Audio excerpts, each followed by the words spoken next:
आज सबसे पहले मैं आपको एक रिकॉर्डिंग सुनाता हूं।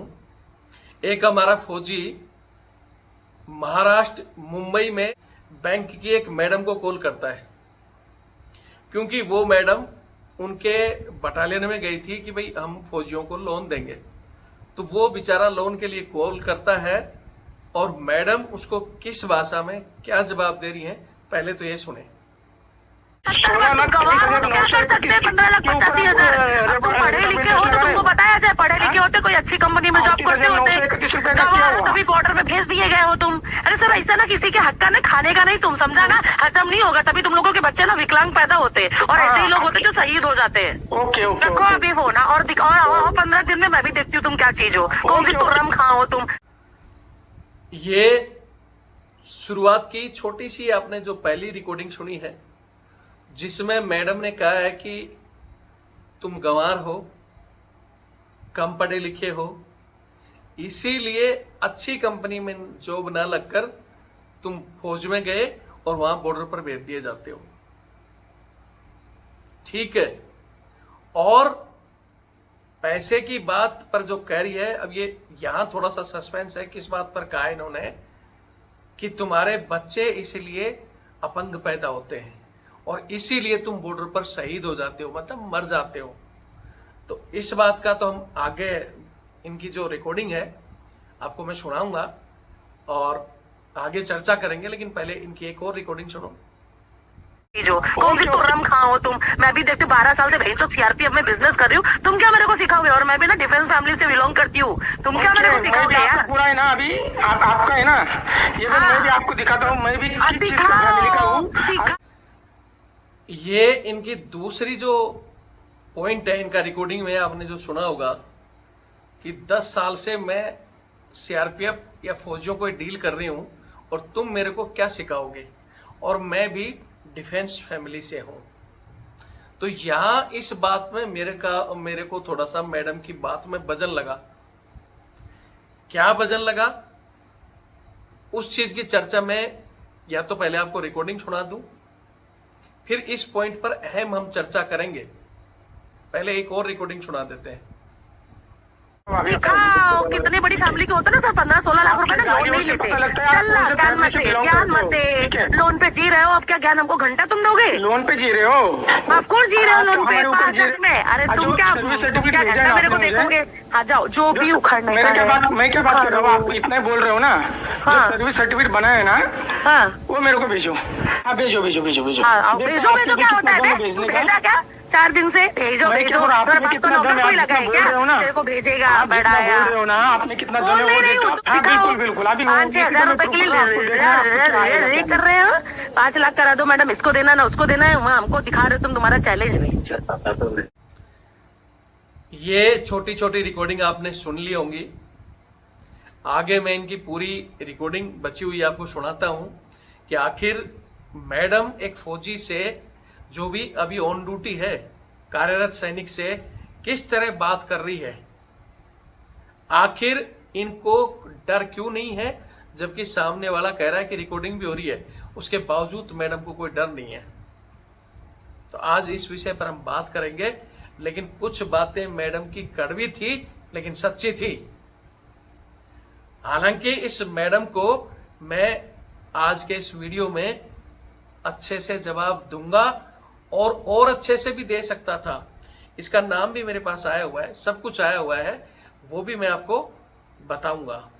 लेकिन यहां बताने से पहले मैं हमारे सैनिक भाइयों को कहना चाहता हूं, आपके पास कोई भी चीज आती है, आप हमारे पास भेज देते हो, लो सर इसका जवाब दो, और मैं जोश में आकर इनका जवाब भी दे देता हूं। लेकिन उसके बाद क्या होता है, उसके बाद हमारा वो चैनल बंद कर दिया गया, उसके बाद हमारे ऊपर कई जगह से एफआईआर होगी और तुम ताली बजाते हो। मैडम को अच्छी तरह पता है कि सामने वाला एक सिपाही है, इसलिए उसने कहा कि तुम्हारी औकात क्या है और तुम मेरा कुछ नहीं उखाड़ सकते। ये सही है। आज उस बंदे ने इनकी रिकॉर्डिंग वायरल कर दी, लेकिन अपने अधिकारियों के पास जाएगा, अधिकारी उसी को बोलेंगे कि तेरे को क्या जरूरत थी उस मैडम से बकवास करने की, और उसको चुप करा दिया जाएगा। क्यों? दूसरी तरफ जैसे ने उस रिकॉर्डिंग में एक जगह उसने कहा ना कि मैं डिफेंस फैमिली से हूं, ये हकीकत है। बाहर फौजियों की इज्जत आम पब्लिक करती है, लेकिन जो भी बड़े परिवारों के लोग हैं या जो अधिकारी वर्ग की फैमिलियां हैं, चाहे वो किसी भी वर्ग में अधिकारी बैठा है, उन सबको पता है कि फौजियों की औकात क्या है। ट्रे घुमा रहे हैं, इन्हीं अधिकारियों के कुत्ते घुमा रहे हैं, इन्हीं के बूट पॉलिश में लगी हुई है फौज, इनके बच्चे तक हमें नौकर समझते हैं। ये हकीकत है। इसलिए इनको पता है कि मैं इनके अधिकारी को एक फोन मारूंगी, वो इसी को दबा देगा। सही है जो इसने कहा है। अगर अपने दिमाग से आप सोचोगे तो हम लोग एकजुट नहीं हो सकते, ना ही इस जवान का साथ दे सकते। अरे आपके लिए मैं खुला कितने दिनों से लड़ रहा हूं, आपने मेरा साथ नहीं दिया। आप कोई भी चीज को मेरे पास, सर जवाब दो इसका, और मैं फिर कह रहा हूं कि मैं इसका अच्छे से जवाब इस रिकॉर्डिंग में दूंगा, लेकिन उस जवाब के बाद क्या होगा? जवाब मैंने किन किन अधिकारियों को जवाब दिया, आपने कई मैंने ऐसी रिकॉर्डिंग दिखाई जिसमें एक हमारा ही एक लेफ्टिनेंट कर्नल का बच्चा एक हवलदार को थप्पड़ मारने के लिए तैयार हो गया था। डाला था ना मैं वीडियो, और अच्छे से जवाब दिया, उसको माफी मांगनी पड़ी। इसी तरह बहुत सी फोर्स के, चाहे पैरामिलिट्री के, चाहे हमारी सेना के कितने अधिकारियों को मैंने ऐसे तानाशाहियों को नंगा किया जो ब्रिटिश मानसिकता के हैं, लेकिन उन लोगों ने मिलकर मेरा वो चैनल बैन करवा दिया। मेरे ऊपर कितनी ही एफआईआर हुई, आज कहीं मेरे को बुलाया जा रहा है, अकेला हूं मैं। कितना साथ दिया आप लोगों ने मेरा। एक 4 PM चैनल बैन हुआ था जो आम जनता की आवाज उठाता है, और उसका चैनल 7 दिन में खुल गया, क्योंकि वो गया बड़े वकील के पास, 15-20 लाख रुपए दिए, और यूं चुटकियों में उसका चैनल खुल गया। और एक हमारा चैनल जिसको हम कहते हैं कि देश के सैनिकों की आवाज, 10 लाख फोर्स मेंबर मेरे साथ जुड़े हुए थे, और वो फोर्स मेंबर मेरा साथ नहीं दे पाए। हम एक अच्छा सा वकील खड़ा करके वो चैनल नहीं खोल पाए। जगह जगह मैं अकेला घूम रहा हूं, फोन करता हूं, कोई आकर हिम्मत नहीं कि मेरे साथ आ जाए। मैं जय हिंद, हम आपके साथ हैं। रविंदर सर, मैं तो 5 साल से आपके लिए आपके पास जुड़ा हुआ हूं, 5 साल से, लेकिन आपने क्या साथ दिया ग्राउंड में मेरा? आप ये बताओ, हम 8,70,000 थे, 8 लाख में तो छोड़ो, अगर उसमें 1 लाख लोग भी अगर 100 500 1000 रुपए देते तो हमारे पास इतना फंड आता, इतने वकील खड़ा करके अभी तक तो इस देश में इस मैसेज को हाईलाइट कर देते कि जवानों की आवाज दबाई गई। किया किसी ने? बस जय हिंद लिख दो, सर आप ही जवाब दो, फिर रविंद्र फौजी एफआईआर जेले, कोर्ट रविंद्र फौजी जाए, पेंशन बंद हो तो रविंद्र फौजी की, आप लोग सिर्फ ताली बजाओ, सर दे दो इसको जवाब, कर दो इसका नाम एक्सपोज। मैं आगे इसको जवाब दूंगा, लेकिन हकीकत है, और उस वर्दी की हकीकत के दाग के लिए, सहायक प्रथा के लिए मैं लड़ रहा हूं, इस ट्रे घुमाने वाले सिस्टम के, तानाशाही के खिलाफ लड़ रहा हूं। जब तक हमारी इज्जत अंदर नहीं होगी तो ये यूं ही हमारे को कहेंगे कि हम आपकी औकात यही है। इसलिए आगे का वीडियो दिखाने से पहले एक बार मैं फिर कहूंगा, मेरा वो चैनल मेरी नहीं, आप सबकी लड़ाई के लिए काम करता था, और आगे भी कर सकता है। अगर आपको लगता है कि रविंद्र फौजी का ताली बजाने और जय हिंद से पहले साथ दो, फिर देखो हम इनको कैसे ठीक करते हैं। अगर साथ देना है तो नंबर है मेरा 8290354513, 82 90 35 45 13। ये मेरा फोन पे और पेटीएम से जुड़ा हुआ है, और ये मेरा बार कोड। अगर हिम्मत रखते हो ना तो भाई महीने 2 महीने में साथ दो, तब रविंद्र फौजी इन लोगों की बैंड बजा सकता है। लेकिन नहीं, सर मैं आपसे जुड़ा हूं, वीडियो भेज देना, रिकॉर्डिंग भेज देना, बार बार लिखना, सर आप तो नाम नहीं बताते, सर हम आपके साथ हैं। लेकिन जब साथ देने की बारी आई, तुमने कितना साथ दिया ये सोचना। उससे लिखने से नहीं कि मैं 5 साल से जुड़ा हूं, सर मैं 5 साल से जुड़ा हूं, मेरे भाई को पुलिस ने पकड़ दिया, एसपी को फोन कर दो, और हमने जोश में आकर एसपी को फोन किया, कहीं पुलिस वालों को कुछ बदतमीजी से बोला, कहीं हमारे अधिकारियों को बोला। वो मेरे दुश्मन है क्या कोई? लेकिन मैंने जो भी बोला इस वर्दी के लिए, हमारी सेना को मजबूत करने के लिए, पैरामिलिट्री फोर्स को मजबूत करने के लिए, अपने जवान के हक के लिए बोला मैंने। कभी मैंने किसी को गलत नहीं बोला। लेकिन आप लोगों ने जोश जोश में 1-2 बंदों का नाम, वो भी उनके खुद के बंदों के मुंह से नाम लिया गया, उसके ऊपर भी मेरे ऊपर एफआईआर हुई। जब हम भी अकेले फंसते हैं तब हम भी सोचते हैं कि यार गरीबों की आवाज उठाते उठाते लोग संसद में सांसद बन गए, उनके चैनल बैन हुए, 7 दिन में खुल गए, उनको लोग सपोर्ट कर रहे हैं। और मैं हमारे इन जवानों के लिए लड़ता हूँ, इस वर्दी के लिए लड़ता हूँ, हमें कोई सपोर्ट नहीं करता। सिविलियन तो कोई करेगा नहीं, आम आदमी बेचारा कर नहीं सकता क्योंकि उसके पास रोजगार ही कितना है।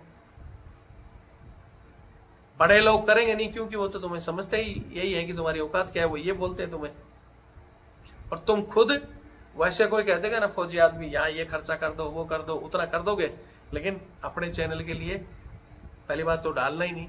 हर आदमी ये सोचता है यार इतने जुड़े हुए हैं रविंद्र सर से, इतने ही जुड़े हुए होते तो वो 8,70,000 का जब चैनल बंद हुआ था उस समय उतने उसमें जुड़े हुए थे। लेकिन आज बंद होने के बाद में नया चैनल खोल कर भाई चैनल से जुड़ो, मात्र 16,900 आदमी, मतलब अभी 17,000 भी कंप्लीट नहीं हुए हैं। ये लोग मैंने बड़ी मुश्किल से जोड़े हुए हैं। अगर इसमें भी मैं फिर कह रहा हूं, छोड़ो जो जुड़े या नहीं जुड़े या वो तो ऐसे ही थे, ये 16,000 लोगों में से भी, इसमें से भी अगर चौथा हिस्सा 4,000 लोग भी 500 रुपए दें तो कितनी बड़ी रकम आती है। लेकिन हमारा इतना बोलने के बावजूद मात्र बेचारे वही 100 या 200 आदमी हैं जो हमारी मदद करते हैं, जिनसे मैं इस केस को बड़ी मुश्किल से मैंने सुप्रीम कोर्ट में पहुंचाया है। अभी उसकी 26 को तारीख है, लेकिन उससे पहले ही वो लोग जयपुर की एफआईआर, दिल्ली की एफआईआर, पता नहीं कहां से क्या क्या ढूंढ रहे हैं कि कैसे इसको दबाया जाए। वो पूरी कोशिश कर रहे हैं कि किसी तरह इसका चैनल नहीं खुलना चाहिए। वो हमें दबाने की कोशिश कर रहे हैं और तुम जय हिंद साथ है इतना लिख कर बस सोच रहे हो कि रविंद्र फौजी अकेला लड़े। अगर आपको अपनी औकात और ऐसी चीजों की चिंता है तो सपोर्ट करो और फिर भेजो, नहीं तो फिर वही बात है क्यों मेरे को भी, मैं भी तो आम आदमी हूं, मैं भी एक सिपाही हूं, टाटा बिरला नहीं हूं। उल्टा सलाम मैं सहयोग मांगता हूं तो मेरे खिलाफ लिखेंगे कुछ लोग। तो हर वीडियो में पैसे की बात करता है। हम हर वीडियो में इसलिए करते हैं कि हर वीडियो हर आदमी के पास नहीं पहुंचता। तुम कुछ नहीं कर सकते तो उसको शेयर कर दो, हो सकता है दूसरे के पास पहुंचेगा, वह सहयोग करेगा। कुछ नहीं कर सकते, चैनल की संख्या तो बढ़ा दो। मैंने 7-8 साल की मेहनत में 8-10 लाख जोड़े थे। आज उतनी मेहनत के बाद में ये 15-16 हजार में अगर इसमें से भी 10,000 आदमी भी कंटिन्यू अगर काम करे ना, तो एक महीने के अंदर आप 10-10 आदमी जोड़ो तो 1 लाख चला जाएगा। 100 आदमी जोड़ो तो हम 10 लाख चले जाएंगे। हमें जरूरत ही नहीं कि हम कोर्ट का चक्कर काटें फिर से खड़े हो जाएंगे। लेकिन बस सारी जिम्मेवारी रविंद्र फौजी पर। रविंद्र फौजी ही सबको बोले, रविंद्र फौजी सबसे लड़े और केस भी रविंद्र फौजी भुगते। हम सिर्फ जय हिंद करेंगे। दूसरा कोई कह देगा ना फौजी को यहाँ खर्चा करना है कर दूंगा, लेकिन अपने लिए कहीं नहीं। जब जरूरत पड़ेगी तो सर मैं तो 5 साल से जुड़ा हूं, 5 साल पहले मैंने आपको 50 रुपए भेजे थे, बहुत बढ़िया बात है भाई। लेकिन चलो 50 तो भेजे थे, कुछ तो ऐसे हैं कि सर मैं तो जुड़ा हुआ हूँ और मैं सहयोग भी भेजता हूँ। अरे भेजोगे तो हमारे पास, मैं जितने भी सहयोग वाले आते हैं उनके नंबर सेव है मेरे पास, सबका लिख कर रखता हूँ कि हाँ ये सहयोग में शामिल है, ये किस टीम का बंदा है और ये किसका है। हमें नहीं पता क्या, ये वो नहीं है कि बाबा जी की तरह जैसे पता नहीं कितना आ रहा हो, उतना ही लिमिटेड लोग सहयोग करते हैं। सबका पता है हमारे को कि कौन कितना क्या करता है। हमारे में तो टांग खींचने वाले ज्यादा है। अगर टांग खींचने वाले नहीं होते, सहयोग वाले होते, तो आज तक बहुत चीजें बदल गई होती। और ऐसी इनकी तो छोड़ो, बड़े बड़े लोगों की हिम्मत नहीं पड़ती कोई जवान की तरफ ऐसे अंगुली कर दे। लेकिन इन्हें पता है कि जवान बोलते हैं ना, जवान जवान का साथ नहीं देगा।